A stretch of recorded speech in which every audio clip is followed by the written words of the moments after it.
Okay, so the next step in configuring WordPress as far as the settings go is the reading setting. And let's go take a look at that. So if you're in your dashboard, go to settings, go to reading. And there's not a lot to configure here, so we'll make this pretty quick. You can choose to have your WordPress website act like a blog or as a regular website. If you want it to act like a blog, keep the default, your latest posts as the front page displays option.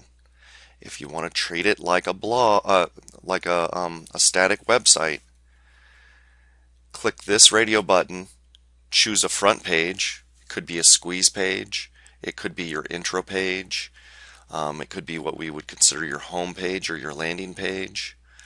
And then your post page, what you do is you make a page called blog. Don't put any content in it, just publish it. Come back here, choose this radio button, choose blogs under here. There will be an entry under here called blog, and then choose a landing, a front page, and then move on. Blog pages show at most 10 posts. I keep that default. Syndication feeds show the most recent 10 items. I keep that at default. For each article in a feed, show full text or summary. You can do either one. There are two schools of thought. To give customers what they really want, or to give visitors what they really want, I typically just keep this at the default, which is full text. However, if you want people, or you're encouraging people to subscribe to your RSS feed, but you want them to visit your blog regularly, choose summary.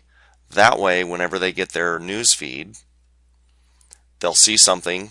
You've got to write a good title and a good introductory, opening sentence, and that's what they'll see. If they like what they see, they'll click on the link to go to your blog. So, encoding for pages and feeds, I don't change anything here. Click Save Changes, and you're done.